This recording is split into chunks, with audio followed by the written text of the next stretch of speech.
आज हम लोग पढ़ेंगे प्राइम मिनिस्टर के बारे में, प्राइम मिनिस्टर ऑफ इंडिया के बारे में, कॉन्स्टिट्यूशन में उसके बारे में क्या लिखा हुआ है, उसके बारे में वो क्या, उनका रोल क्या है, वो उसके बारे में उनका पावर क्या है, उनके बारे में उनका सैलरी क्या है, उनके बारे में, और प्रेसिडेंट से उनका कैसा रिलेशन होता है उसके बारे में। सबसे पहले स्टार्ट करते हैं प्राइम मिनिस्टर। प्राइम मिनिस्टर होता कौन है? प्राइम मिनिस्टर एक्चुअल में head of the council of ministers होता है। इसका मतलब जो मिनिस्टर का ग्रुप होता है उसका हेड होता है prime minister. President Indian government का हेड होता है, वो नॉमिनल होता है, मतलब वो नाम का होता है बस। एक्चुअल में उसको बोलते हैं डी ज्यूरे एग्जीक्यूटिव। और प्राइम मिनिस्टर जो होता है वो रियल एग्जीक्यूटिव होता है, मतलब real head of the state होता है, उसको बोलते हैं हम लोग डी फैक्टो एग्जीक्यूटिव। अब बात करते हैं हम लोग appointment of prime minister. Prime minister का अपॉइंटमेंट कैसे होता है, उसको रखा कैसे जाता है, उसको प्राइम मिनिस्टर कौन बनाता है। तो बता दें कि कॉन्स्टिट्यूशन में, संविधान में आर्टिकल 75 के अनुसार लिखा गया है कि एक प्राइम मिनिस्टर होना चाहिए, पर ऐसा कोई उसमें प्रोसेस नहीं बताया गया कि किस तरह एक प्राइम मिनिस्टर होना चाहिए देश का। ठीक है, ये इंपॉर्टेंट बात है। संविधान में कोई प्रोसेस नहीं बताया गया है कि किस प्रकार एक प्राइम मिनिस्टर बनाया जाए। बस उसमें लिखा हुआ है कि एक प्राइम मिनिस्टर होना चाहिए देश का। तो प्राइम मिनिस्टर नॉर्मली जो कन्वेंशन है, जो समझदारी से जो चले आ रहा है, उसके अनुसार प्राइम मिनिस्टर जो होता है वो नेता होता है, हेड होता है एक किसी भी ग्रुप का, एक पार्टी का, जो कि मेजॉरिटी में हो, या कोलिशन ऑफ पार्टी का, मतलब पार्टी के ग्रुप का जो कि लोकसभा में मेजॉरिटी में हो, मतलब बहुमत में हो। ठीक है, अब मान लेते हैं कि एक पार्टी है, कोई भी पार्टी एक्स, उसने इलेक्शन लड़ा और वो जीत गया। उसका जो हेड है, जिसको, जो उसका नेता है उसको, या फिर जिसके, जो एक ऐसा व्यक्ति जिस पे सबका विश्वास हो, उसको प्रेसिडेंट नियुक्त करेगा प्राइम मिनिस्टर के लिए। ठीक है, अगर कोई ग्रुप ऑफ पार्टी है, मतलब party x plus party y plus party z, तीनों मिलके एक गवर्नमेंट फॉर्म करना चाहता है, और उसमें किसी एक ऐसा आदमी है जिसको सब कोई उसको सपोर्ट करता है कि हाँ ये हमारा प्राइम मिनिस्टर होना चाहिए, ये हमारा नेता होना चाहिए, तो उसको प्रेसिडेंट अपॉइंट करेगा प्राइम मिनिस्टर। ठीक है, अब वो प्राइम मिनिस्टर कब तक रह सकता है? जब तक प्रेसिडेंट का मन हो। इसका मतलब ये नहीं कि प्रेसिडेंट उसको कभी भी हटा सकता है।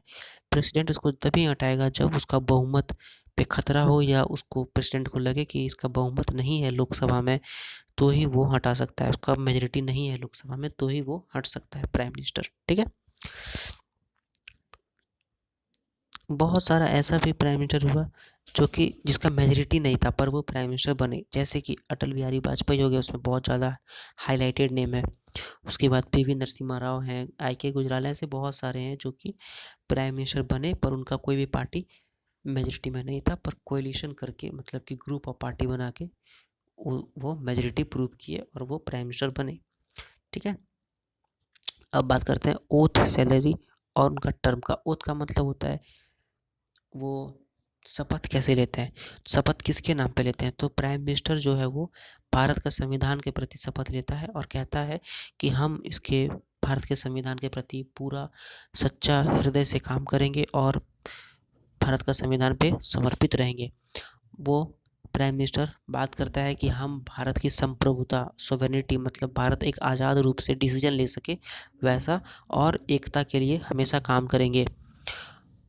उसके बाद वो बात करता है कि हम अपने ऑफिस का, मतलब प्राइम मिनिस्टर के ऑफिस का जो भी काम होगा वो पूरा ईमानदारी से करेंगे। उसके बाद वो बात करता है कि भारत के हर व्यक्ति के लिए हम कॉन्स्टिट्यूशन में हम विश्वास रखेंगे, चाहे वो किसी भी तरह हो, और बिना किसी डर का। ठीक है, जैसे बताया कि प्राइम मिनिस्टर का जो टर्म होता है, वो जो उसका कार्यकाल होता है वो फिक्स नहीं है, क्योंकि जब तक उसके पास मेजोरिटी है तब तक वो प्राइम मिनिस्टर है। मेजोरिटी खत्म हो गया, प्राइम मिनिस्टर वो नहीं रहेगा। ठीक है, तो इसका जिम्मेदारी किसका है? इसका जिम्मेदारी प्रेसिडेंट का है। प्रेसिडेंट मतलब राष्ट्रपति उसको देखेगा कि कब इसके पास मेजोरिटी है, कब इसके पास मेजोरिटी नहीं है।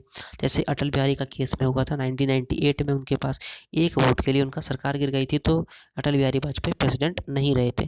ठीक है, अब बात करते हैं उनका सैलरी के बारे में। तो सैलरी जो है उनका चेंज होते रहता है जैसे पार्लियामेंट चाहे उसको सैलरी को उसको चेंज करती रहती है, पर इसमें एक चीज़ ध्यान रखने वाली बात है, एक प्राइम मिनिस्टर को समचोरी अलाउंस मतलब उनका जो पैसा होता है उस पे एक अलग तरह का पैसा उनको एक्स्ट्रा पैसा मिलता है, ठीक है, जो कि अभी 3000 है पर मंथ।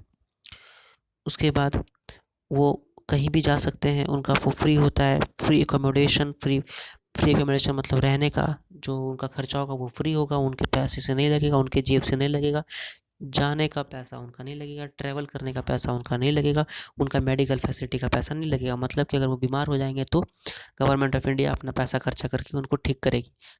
अगर वो कहीं जाएंगे तो गवर्नमेंट ऑफ इंडिया के पैसा से जाएंगे, अपना खुद का पैसा से नहीं जाएंगे, ठीक है।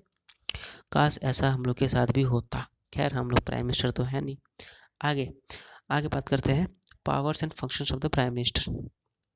अब पावर होता क्या है प्राइम मिनिस्टर के पास? सबसे पहले देखते हैं उनके पास बहुत अलग अलग तरह का पावर होता है। सबसे पहले देखते हैं हम लोग काउंसिल ऑफ मिनिस्टर के लिए उनका क्या पावर है। काउंसिल ऑफ मिनिस्टर मतलब ग्रुप ऑफ मिनिस्टर, जो अभी कुछ 60 के लगभग है एनडीए गवर्नमेंट में। इस एनडीए गवर्नमेंट में कुछ 60 नंबर ऑफ मिनिस्टर्स हैं, तो उनके साथ उनका कैसा रिलेशन होता है।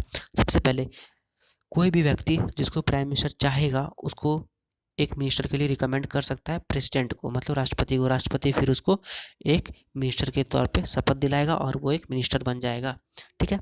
उसके बाद प्राइम मिनिस्टर अगर चाहे तो अलग अलग पोर्टफोलियोज चेंज कर सकता है। इसका मतलब क्या होगा कि अगर कोई रक्षा मंत्री है और कोई वित्त मंत्री है, तो प्राइम मिनिस्टर अगर चाहे तो इसको वित्त मंत्री बना सकता है और उसको रक्षा मंत्री, मतलब स्वैप करा सकता है, चेंज करा सकता है अलग अलग, ठीक है। प्राइम मिनिस्टर जब चाहे किसी भी मिनिस्टर को बोल सकता है कि आप रिज़ाइन कीजिए, क्योंकि आपका और मेरा मतभेद हो रहा है, अलग अलग हम दोनों में बात नहीं बन रहा है, तो आप रिज़ाइन करिए। तो वो मिनिस्टर को रिज़ाइन करना पड़ेगा, ठीक है। प्राइम मिनिस्टर जो है वो कोई भी मीटिंग का चेयरमैन होता है, मतलब वो हेड होता है। तो वो हर मीटिंग में अपना डिसीजन को बड़ा चला करके बोलता है और उसका डिसीजन को मानना पड़ता है मिनिस्टर का ग्रुप को, काउंसिल ऑफ मिनिस्टर को, ठीक है।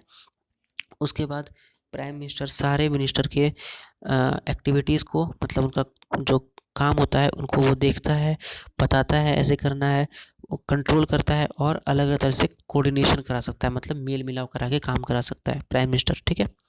अगला बात करते हैं, तो प्राइम मिनिस्टर जो है वो अगर रिज़ाइन दे दिया तो पूरा काउंसिल ऑफ मिनिस्टर जो है वो किसी काम का नहीं, मतलब जो मिनिस्टर का ग्रुप है वो कोई काम का नहीं, क्योंकि आपका हेड खुद रिज़ाइन कर दिया।